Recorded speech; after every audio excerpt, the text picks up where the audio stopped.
안녕하세요, 석훈입니다. 제가 오늘 되게 아주 간단한 팁을 하나 알려드릴 거예요. 이게 사실 제가 컨텐츠까지 만들어야 되나 되게 고민을 많이 했는데, 제 주변에 이걸 알려드리니까 모르시는 분들이 일반 분들 중에서는 꽤 계시더라고요. 근데 이제 제 채널을 구독하시는 분들은 아무래도 한 반 정도 혹은 3분의 1 정도는 이미 알고 계시지 않을까 싶은데, 그래도 혹시라도 모르시는 분들한테는 팁이 될 수 있을 것 같아서 짧은 영상이지만 그래도 한번 올려보도록 하겠습니다. 자, 일단 제가 올려놓은 이 슬라이드를 보시면 자동차세와 관련된 내용인 걸 아실 수 있으실 거예요. 여기에 이미 힌트가 답변이 다 나와 있어요. 자동차세 플러스 기프트카드. 자동차세를 기프트카드를 이용해서 내면 좋은 혜택들이 있다. 뭐 그런 내용이죠. 한번 살펴볼게요. 넘어가라. 일단 자동차세. 자동차세라는 거는 뭐 많이들 이미 다 알고 계시죠? 자동차를 가지고 계신 분들이라면 다 알고 계실 거예요. 이제 매년 6월과 12월에 1년에 두 차례에 걸쳐서 자동차 관련된 세금을 납부하게 되어 있어요. 이게 국가에다 납부하는 국세는 아니고요.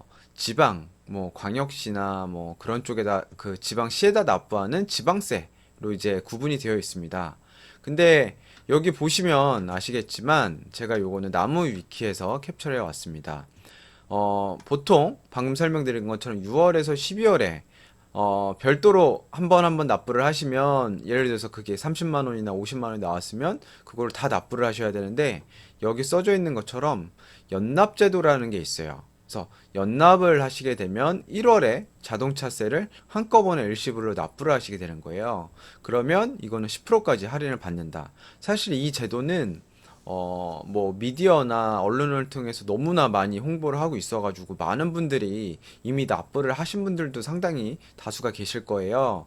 그리고 이미 이 제도에 대해서 많이 알고 계실 텐데 제가 사실 이 제도를 뭐 이렇게 소개해 드리려고 이 자료를 만든 건 아니고 이 제도를 이용을 할 때 저희가 못 받는 혜택이 있어요.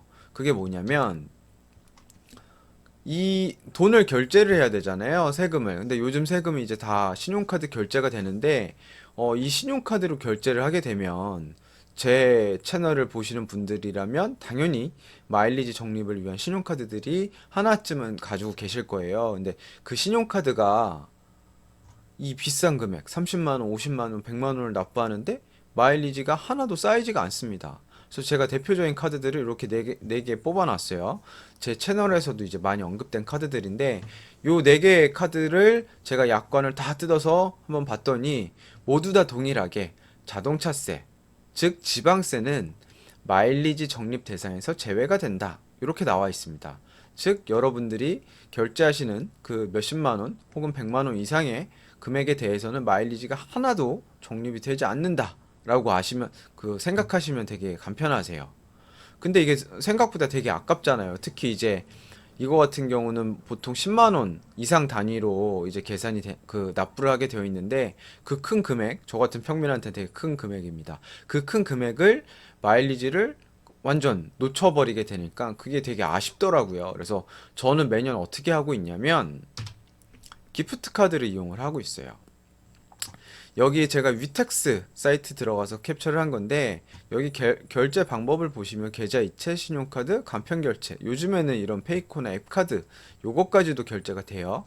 그리고 여기 우리가 이제 제가 설명드릴 그 기프트 카드는 여기에 나와 있는 신용카드로 해당이 되기 때문에 결제 시에 아무 문제 없이 정상 결제가 이루어집니다.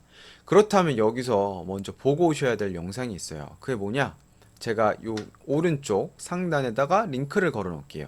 기프트카드 신공이라고 제가 채널 만든 초창기에 한번 이제 강의 아닌 강의로 이제 이렇게 설명을 드린 적이 있는데 기프트카드 신공을 이용해서 이 지방세를 납부하시게 되면 우리가 그냥 버리게 됐던 마일리지도 찾을 수 있고 그리고 그 마일리지 효율도 높여서 받을 수 있는 일석이조의 효과를 누릴 수가 있습니다. 그래서 한번 그 순서를 살펴보면 제일 먼저 뭘 해야 되냐면 당연히 기프트 카드가 필요하겠죠. 사실 저 같은 경우는 이제 하나 크로스마일 카드를 쓰고 있는데 하나 카드를 이용을 해서 예스 기프트 카드를 구매를 했어요. 근데 이게 요번 달 끝나는 걸로 알고 있어요. 1월 23일인가 4일인가? 아니면 오늘까지였나? 아무튼 하나카드는 더 이상 기프트카드 판매 계획이 없다라고 이렇게 명시가 뭐 공지를 했더라고요.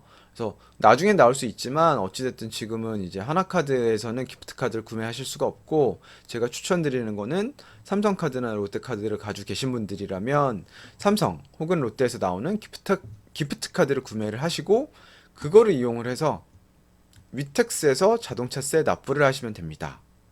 그리고 또 하나 여기서 중요한 게, 기프트카드 신공을 읽어보신 분들, 시청을 해보신 분들은 아시겠지만 남는 차액은 환불을 하셔서 현금화를 하시면 마일리지 1,000원당 마일 가치가 많이 올라가는 거를 아실 수가 있겠죠.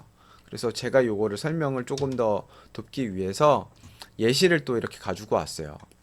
예를 들면 저는 이번 달에 하나카드를 이용을 해서 연초에 미리 기프트카드를 구매를 해놨습니다. 50만원짜리를 구매를 했죠.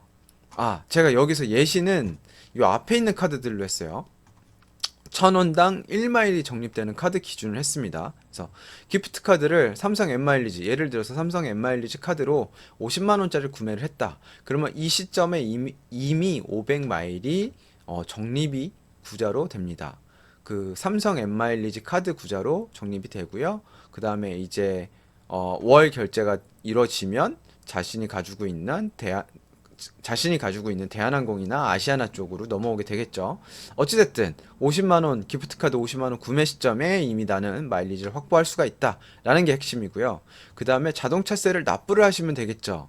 그래서 예를 들면 중형차를 가지고 계신 분들, 몇 년 정도 탑승을 하신 분들이라면 한 30만원대 자동차세가 나오실 거예요. 그러면 예를 들어서 30만원이 나왔다. 그러면 요 자동차세를 50만원짜리 기프트카드로 납부를 하시고 그 ATM기 혹은 인터넷 뭐 여러 방법을 통해서 차액을 현금으로 환불을 하시는 거예요. 그러면 아까 50만원에서 30만원을 결제했으니까 20만원을 환불 받으실 수가 있겠죠. 이거는 기프트카드를 써보신 분들은 아시겠지만, 기프트카드 같은 경우는 총 금액의 60% 이상만 사용을 하게 되면 40%에 해당되는 거는 차익을 현금으로 돌려받을 수 있다라는 점을 이용을 한 거예요. 그러면 결과적으로 제가 기프트카드를 50만원 결제를 하면서 구매를 했지만 실제로는 30만원만 사용을 해서 500마일을 적립을 한 결과가 되겠죠. 근데 이게 만약에 삼성 N마일리지 카드가 아니라 SC 플러스 마일 1,000원당 2마일 구간이다, 혹은 뭐 크로스 마일 1,500원당 1.8마일 구간이다, 그러면 요 마일리지가 적립되는 게 다르겠죠. 그 앞서 설명드린 그 SC 플러스 마일 같은 경우 1,000원당 2마일 구간이라고 하면 30만원, 그러니까 30만 원만 최종적으로 30만 원만 쓰고 적립은 1,000마일이 적립되는 효과를 얻을 수가 있는 거예요. 그래서 반대로 말하면 SC 플러스 마일을 쓰고 계신 여기서 한 가지 제가 실수한 게, SC 플러스 마일은 아마 기프트카드 구매하실 수 있는 게 없으실 거예요. 그래서 앞에 나왔던 삼성 그리고 롯데 더드림 카드를 이용을 하시는 걸 추천해 드릴게요. 그래서 어찌됐든 이런 마일리지 적립이 되는 기프트카드를 구매할 수 있는 그런 카드를 가지고 계신 분들은 이 방법을 이용을 하실 경우 마일리지를 뭐 아예 버리는 것보다 그래도 500마일이 됐든 1000마일이 됐든 이 정도라도 챙기시는 게 어떨까 싶습니다. 사실 뭐 제주도, 일본 이런 데 갔다 와봤자 얼마 쌓이지도 않잖아요. 그래서 어차피 내야 되는 돈이고, 이런 세금 같은 경우는. 그래서 이럴 때 한번 제가 추천해드렸던 카드들을 가지고 잘 활용을 해보시면 어떨까 싶어서 제가 한번 이렇게 짧게나마 팁으로 남겨보도록 하겠습니다. 이미 알고 계신 분들이라면 뭐 이미 자동차세까지 납부를 하셨을 것 같고요. 아직 1월이 다 가지 않았기 때문에 혹시 자동차세를 납부하지 않고 방금 제가 설명드렸던 그런 카드들을 가지고 계신 분들이라면 이 방법을 이용을 하셔가지고 조금이지만 마일리지를 잘 챙기시면 좋을 것 같습니다. 그럼 오늘 설명은 여기까지 하고요. 다음은 또 다른 정보 가지고 찾아뵙도록 하겠습니다. 이상 석훈이었습니다. 감사합니다. 빠이용.